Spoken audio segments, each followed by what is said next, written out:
The CIA warned Ukraine against attacking the Nord Stream pipelines last summer after it learned about a Ukrainian ploy to sabotage it. Well, that's according to a new report in the Wall Street Journal.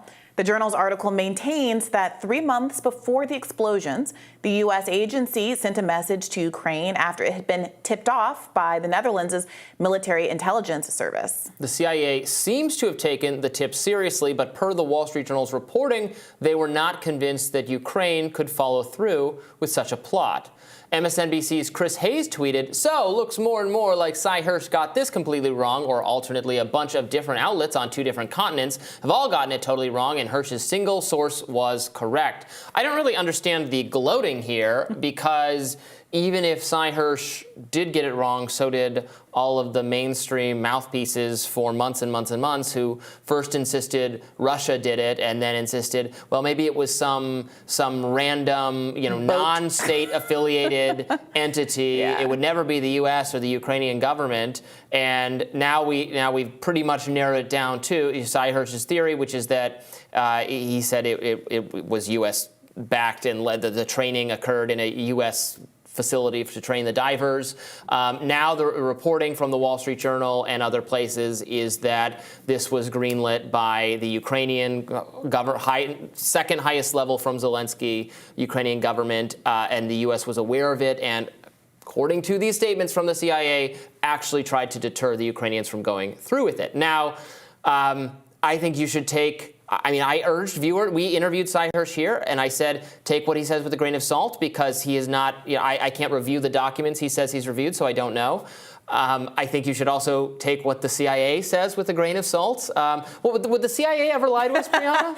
That's the thing. What's so funny about this is that back in, I believe, March, after Sy Hersh's reporting came out, he followed up writing that he had intelligence that even though there was basically a media blackout on his story, remember, they didn't even cover it for weeks, maybe even up to a month, but that he had heard from his intelligence channels that certain elements in the CIA were asked to prepare a cover story in collaboration with German intelligence that would provide the American and German press with an alternative version for the destruction of the Nord Stream 2. In the words of the intelligence community, the agency was, quote, to pulse the system in an effort to discount the claim that Biden had ordered the pipeline's destruction. Okay, so we had Sy Hersh's reporting, there was a delay in mainstream media coverage, and then we got a volley of alternative events that seemed to align with what Sy Hersh predicted would happen, that there was an effort to provide some alternative narrative that would detract from what Sy Hersh was saying. Now what we also know is that there was a history of these mainstream papers basically printing CIA accounts. They'll print what the CIA tells them. They'll print a police report without doing any investigative searches on their own. Now, when you look at the quality of this particular story, the posture of it is, okay, America heard that it was coming, and it's not just that America was an innocent third-party bystander. The story that is being put out there is that America really tried to stop it. We're not just innocent, we're kind of the good guys in this story, and we just didn't manage to be able to do so.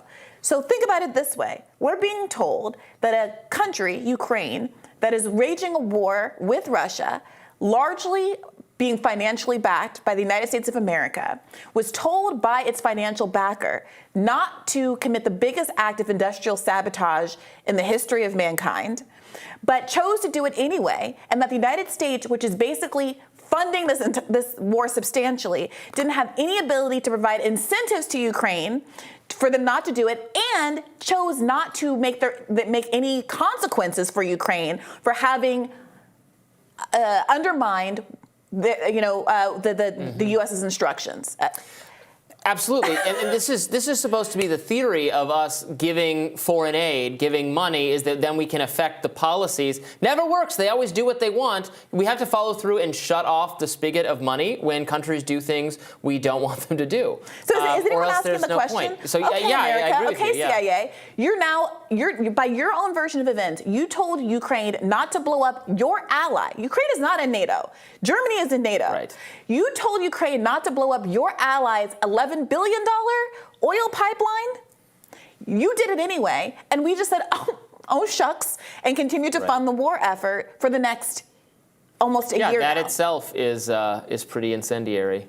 And there should be questions about, as we've continued to ask, why is the U.S. government not more interested in getting to the bottom of Nord Stream? Maybe there should be some self-reflection. Maybe there should be hearings and questions about why their funding is continuing despite the country doing explicitly, according to our government, this is what they claim, explicitly violating orders our CIA gave them. And let's not forget the posture of this. Part of why many people found Sy Hersh's reporting to be so compelling is that there was a great deal of corroborating evidence.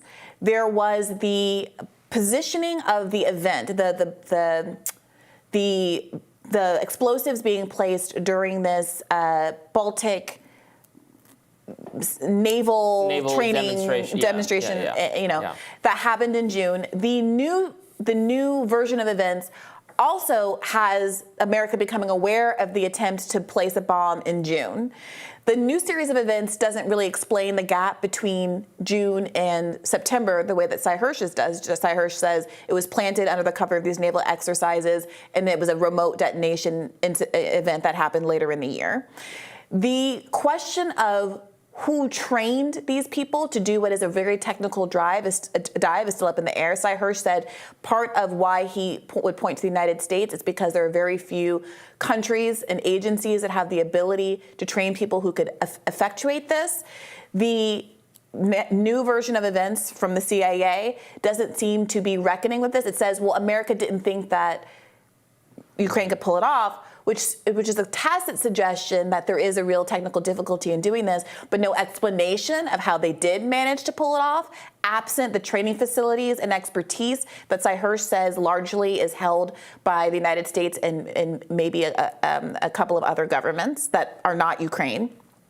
And there is very little, despite people framing this the way that Chris Hayes did, as contradicting Sy Hersh's event. None of the external corroborating evidence that's being leveraged here actually goes against what Sy Hersh is saying. The accounts are in contradiction. We don't know who is right. I mean, Sy Hersh said they were trained to do this on US soil. I'm talking about the external, what we do know in terms of the external corroborating What we do know is not in conflict, Right, so it's not as though... Ultimately, whether the U.S. trained them to do it or whether we said no and didn't is a massive difference. So if I tell you a story that I was on a scooter and I fell off at 12 noon yesterday, and there's some discussion about who's at fault. And I have one version of events, and you have another version of events. And my version of events is that I hit a pothole and fell off. And your version of events is that a car hit me and I fell off. Well, if we go to the site and there's no pothole, that undermines my version of events, right? Mm-hmm. Or if we have street cam footage and there's no car, that undermines your versions of events. What I'm saying is that there's nothing. People are telling a different narrative about the lead up and what happened, but there's nothing that's actually disproven, as far as I can tell, in Sy Hersh's count. It's just a different gloss that's being put on what led to the corroborating events that we can externally look at. Sure. And so I just don't understand. It's not verified either way. No, exactly. But that's not how it's being framed. People like Chris Hayes are saying, this blows Sy Hersh's reporting out of the water, when I still think, and I think you're right to take both accounts with a grain of salt. It blows all the reporting, it blows tons of mainstream framing of what happened out of the water. It's just offering another alternative account. Right. I think that's what it does. Yeah, and while I agree with you, wait a minute, while I agree with you that Sy Hersh's account we should take with a grain of salt, there's nothing dispositive that would cause you to have to reject his account based on what else has been said, unless you just take the CIA's version of events as truth on its face. Sure. That's it. It's just a different thing that's annoying us. I'm most annoyed by Chris Hayes and people like him pretending that this is what they said all along. Sure. And this was absolutely not what they were saying. Yeah, that's important too. Yeah. More Rising right after this.